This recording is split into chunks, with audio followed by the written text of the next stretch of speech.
प्रेम से बोलिए विष्णु भगवान की जय, कृष्ण भगवान की जय। तो मैं एक शरद पूर्णिमा व्रत की कथा सुनाने जा रही हूँ। शरद पूर्णिमा व्रत, आश्विन मास पूर्णिमा व्रत कहिए या कुंवार मास पूर्णिमा व्रत कहिए, शरद पूर्णिमा व्रत की मैं एक कथा सुनाने जा रही हूँ। शरद पूर्णिमा के दिन सभी लोग खीर बनाते हैं, चांदनी रात में रख देते हैं और उसमें भगवान पूरी रात भ्रमण करते हैं। उस खीर में अमृत बरसाते हैं और अमृत जो बरसाते हैं प्रसादी के रूप में माता या घर के कोई सदस्य सभी को देते हैं। तो मैं एक कथा सुनाने जा रही हूँ। शरद पूर्णिमा के दिन, वो दिन बहुत महत्व मानी जाती है। उस दिन जो रात है चांदनी रात होती है, बहुत बड़ी रात, उजियाला चांद होती है रात। उस दिन चंद्रमा की रोशनी बहुत सुंदर होती है। उस दिन रोशनी का बहुत महत्व है। तो किसी गांव में एक ब्राह्मण थे और एक ब्राह्मणी थी। तो ब्राह्मण के दो कन्या थी, एक बड़ी और एक छोटी। बड़ी कन्या जो थी ब्राह्मण की पूजा पाठ में लीन रहती थी, व्रत करती थी, पूजा करती थी और शरद पूर्णिमा की व्रत करती थी। चांदनी रात में अर्घ देती थी चंद्रमा को, दूध का प्रसाद बनाती थी, घी का दीपक जलाती थी और चंद्रमा के अर्घ दे के पूजन संपन्न करती थी। चंद्रमा के अर्घ देकर ही वो कुछ फलाहार भोजन करती थी। सुबह होता था तो वो व्रत खोलती थी। वो चांदनी रात के पूजा करती थी। छोटी बेटी जो थी ब्राह्मण की, वो कोई पूजा पाठ नहीं करती थी, वो कोई व्रत नहीं करती थी। लेकिन कोई बात नहीं, व्रत नहीं करती थी तो अपने बहन के साथ कभी कभी व्रत रखती थी। तो शाम होने से पहले ब्राह्मण की छोटी पुत्री भोजन कर लेती थी नमक, जो कि शरद पूर्णिमा के दिन जो भी व्रत रखते हैं वो नमक नहीं खाते हैं। ऐसा करने से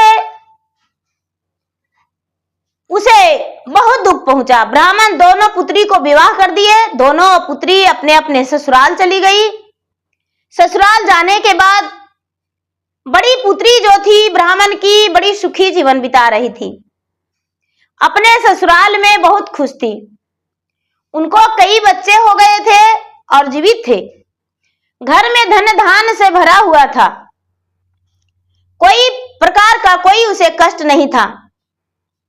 ब्राह्मण की जो छोटी पुत्री थी, छोटी पुत्री का संतान होता था और संतान मृत हो जाता था। संतान उसे जीवित नहीं रहता था, गोद में खिला नहीं पाती थी। वो संतान के जन्म लेते ही वो मृत को प्राप्त हो जाता था। ब्राह्मण की छोटी पुत्री बड़ी दुखी रहती थी। एक बार की बात है कि उसके सास ससुर बोले कि इस बार तू मैके चली जा और मैके जाकर प्रसव के समय तू रहना, हो सकता है तुम्हारा संतान वहां जीवित रहे। और ब्राह्मण की छोटी पुत्री अपने मैके चली गई, मैके में रहने लगी। जब समय पूरा हुआ तो प्रसव पीड़ा शुरू हुआ। प्रसव पीड़ा के बाद उसका औद्र से एक कन्या जन्म ली और जब कन्या जन्म ली तो ब्राह्मण की कन्या वो जन्म लेते ही मृत को प्राप्त हो गई।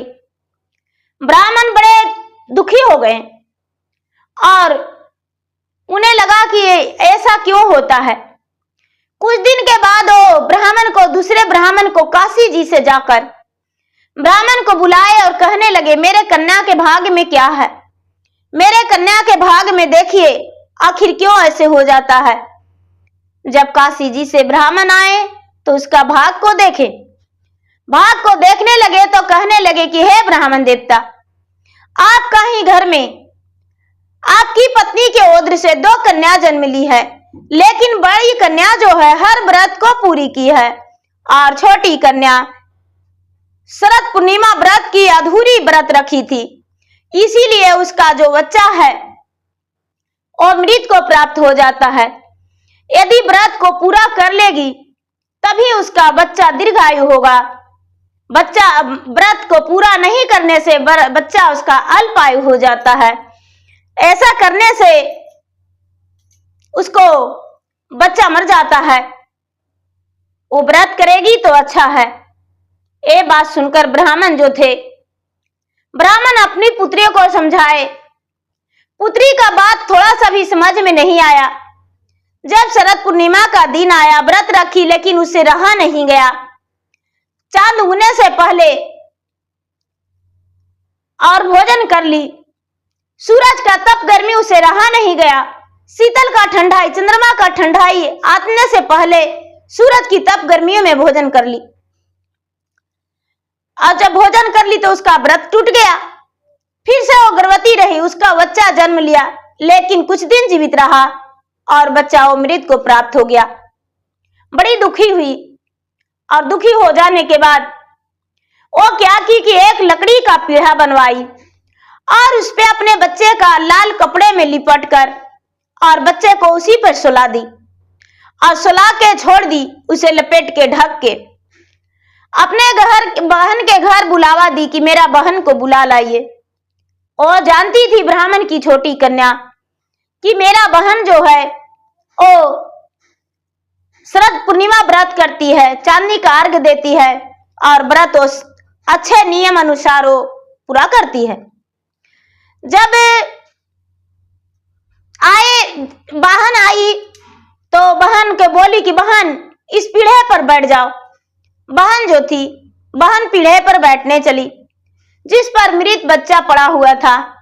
बहन अनजान थी, उसका साड़ी का पल्लू उस पीढ़े में ठेक गया और बच्चा रोने लगा।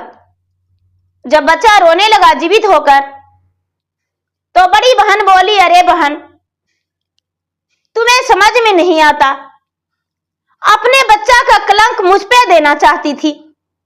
यदि तुम्हारा बच्चा मर जाता तो हम क्या करते बताओ, कितना बड़ा अपराध होता मुझ पे, मैं तो एक कलंकनी बन जाती। इतना सुनते ही ब्राह्मण की छोटी पुत्री आंखों में आंसू भर के और बहन के गले से लिपट के और कहती है, अरे बहन मैं क्या कहूं, मेरा बच्चा तो पहले से मरा पड़ा था, तुम्हारा बैठने से थोड़ी न मर जाता। ये तो तुम्हारा पुण्य से, तुम्हारा भक्ति से, भगवान की कृपा से तुम्हारा पल्लू ठेकते ही मेरा बच्चा जीवित हो गया। बहन मैं तो एक अभागन थी और तू एक सौभाग्यवती पुत्रवती। तुम्हारा साड़ी का पल्लू ठेकते ही और मेरा बच्चा जीवित हो उठा और रोने लगा। देखो बहन तू क्या करती हो, कौन सी पूजा पाठ करती हो, कौन सी व्रत करती हो, ओ मुझे भी बताओ जिसमें मैं भी अपने बच्चे का दीर्घायु बना सकूं। बड़ी बहन बोली ब्राह्मण की बड़ी पुत्री, अरे बहन घबराओ नहीं, जो हुआ सो हुआ, अब से तू अच्छे से करो। देखो हम शरद पूर्णिमा व्रत करते हैं, पूर्णिमा के दिन व्रत करते हैं और व्रत करके और चांद को हम अर्घ देते हैं और अर्घ देकर उसके बाद फल का भोग लगाते हैं, दूध का भोग लगाते हैं, घी का दीपक जलाते हैं और उसके बाद ही हम कुछ फलाहार का भोजन करते हैं। सुबह में हम अन्न खाते हैं। तुम भी नियम अनुसार व्रत करो, व्रत करके और पूरा करो। सुबह उठना तो प्रतिदिन भगवान सूर्य देव का अर्घ देना, लोटे में जल लेकर भगवान अखंड सौभाग्यवती का आशीर्वाद देंगे, पुत्रवर्ती होने का आशीर्वाद देंगे। ऐसा करने से बच्चे जो है दीर्घायु होते हैं और हर विपत्तियां दूर हो जाता है। ऐसा सुनकर ब्राह्मण की छोटी पुत्री बोली, हे बहन हम अवश्य ही हम ये व्रत करेंगे, इतना ही में बड़ी बहन बोली, अरे बहन, इसमें बहुत सी बातें हैं छुपी, तुम नहीं जानती हो इस रास के बारे में। शरद पूर्णिमा के दिन कृष्ण कन्हैया और राधा रानी दोनों राज रचाते हैं वृंदावन में, और उनके राज रचाया हुआ सभी गोपियां वहां जाते हैं और सभी मिलकर राज रचाते हैं। वहां कृष्ण कन्हैया का बंसिया का आवाज 36 करोड़ देवता सब सुनने जाते हैं। जो कृष्ण कन्हैया हैं, कन्हैया सबके घर में अमृत बरसाते हैं और सबके प्यार भरा आशीर्वाद देते हैं। उनके शरण में तो भोलेनाथ भी गिर पड़े थे और उनके दर्शन के लिए लालायित हो गए थे, और उन्हें दर्शन पाके भोलेनाथ भी धन्य हो गए थे। उन्होंने भी बोले कि मैं तो आपका भक्त हूं, सबसे प्रिय भक्त। जो कृष्ण कन्हैया थे वो अपने भोलेनाथ को धन्यवाद किए थे और पहला भक्त स्वीकारे थे। इतना सुन ब्राह्मण की छोटी पुत्री बोली कि बहन, अब हम कभी भी नहीं भूलेंगे, हम सारा दिन व्रत रखेंगे और नियम अनुसार व्रत रखेंगे, और व्रत रख के और पूजन पाठ करके और सुबह सुबह हम व्रत खोलेंगे, हम कभी भूलेंगे नहीं।